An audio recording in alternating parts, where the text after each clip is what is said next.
Hello friends, welcome to the TN bankers academy. IBPS PO prelims உடைய last shift analysis தான் பார்க்க போகிறோம். So students உடைய feedback என்ன அப்படின்னு கேட்டுக்கலாம். ப்ரோ, உங்கள் பேர் என்ன ப்ரோ?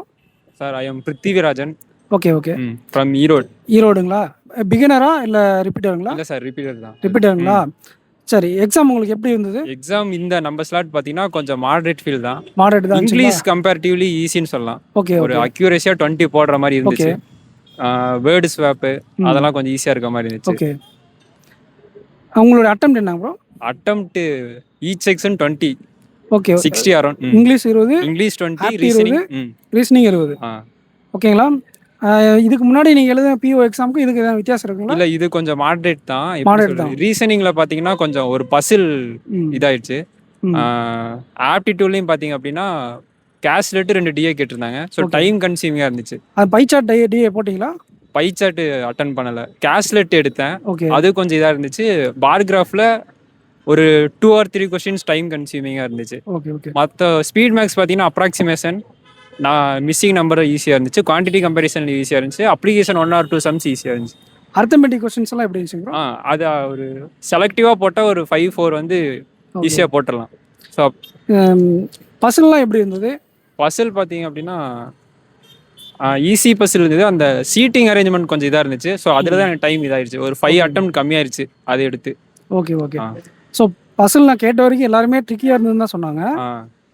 20 அட்டம்ன்றது சூப்பரான அட்டம் தான் ப்ரோ. மெயின்ஸுக்கு தாராளமாக படிக்கலாம். ஸோ மொத்தமாக இப்போ ஓவரால் அனாலிசிஸ் சொல்லிடலாம். ஓகே. நீங்கள் வந்து கண்டிப்பாக 50க்கு மேலே இருந்தாலே மெயின்ஸுக்கு ப்ரிப்பேர் பண்ணலாம் ப்ரோ. அக்யூரேசியெல்லாம் உங்களுக்கு எப்படி இருக்குது? அக்யூரேசி மேக்ஸிமம் மெயின்டைன் பண்ணி அக்யூரேசி மெயின்டைன் பண்ணியிருந்தால் இந்த அட்டம்ப்ட்டுக்கு தாராளமாக மெயின்ஸுக்கு ப்ரிப்பேர் பண்ணலாம். நிறைய பேர் வந்து ஆப்டியில் ஒரு 16, ரீசனிங்கில் வந்து ஒரு 20, இங்கிலீஷில் வந்து பார்த்தீங்கன்னா 22 அட்டம்ப்ட் கொடுத்துருந்தாலே மெயின்ஸுக்கு படிக்கக்கூடிய கெப்பாசிட்டி இருக்கு. ஓகேங்களா? அந்த அளவுக்கு தான் இந்த பேப்பர் மாடரேட்டாக இருந்துச்சு. நார்மலைசேஷனில் மார்க் கிடைக்கும். ஓகேங்களா? ஆப்டிலும் வந்து பார்த்தீங்கன்னா கேஸ்லெட் கேட்டிருந்தாங்க. ஒரு சில பேர் கேஸ்லெட் வராது. அதுக்கப்புறம் உங்களுக்கு வந்து பார்த்தீங்கன்னா இந்த பை சார்ட் கால்குலேட்டிவ் இருந்துச்சு. ரீசனிங் செக்ஷன் போகும்போது இன்இக்வாலிட்டி எல்லாம் கேட்டிருந்தாங்க, டைரக்ஷன் கேட்டிருந்தாங்க. ஆனால் பசில்னு போகும்போது கொஞ்சம் ட்ரிக்கியாக இருந்துச்சு. ஆர்டரிங் பசில் கேட்டிருந்தாங்க. அதுக்கப்புறம் இயர் பேஸ்டு பசில் கேட்டிருந்தாங்க. ஸோ கொஞ்சம் கால்குலேட்டிவாக தான் இருந்துச்சு பசிலும். இங்கிலீஷ் தான் கொஞ்சம் மற்ற ஷிப்ஸை காட்டிலும் ஈஸி. ஓகேங்களா? ஏன்னா word swap, sentence arrangement, cloze test, அதுக்கப்புறம் சென்டென்ஸ் கரெக்ஷன் இந்த மாதிரிலாம் கேட்டிருந்தாங்க. ஆர்சி கூட படித்து புரிஞ்சுக்கிற மாதிரி தான் ஆர்சி இருந்தது.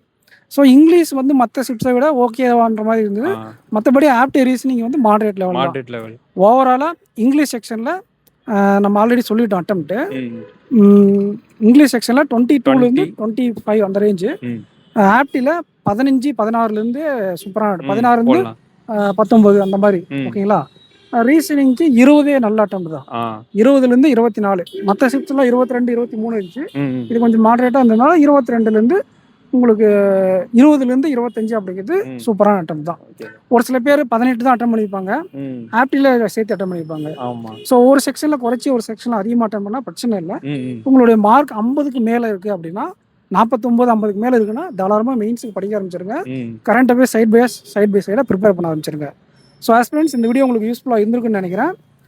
அண்ட் நம்ம டிஎன் பேக்கர்ஸ் அகாடமியை மெயின்ஸ் ப்ரிப்பரேஷன் இந்த வீடியோக்கு லைக் பண்ணிட்டு சேனலை சப்ஸ்கிரைப் பண்ணிக்கோங்க ஆஸ்பிரண்ட்ஸ். தேங்க்யூ.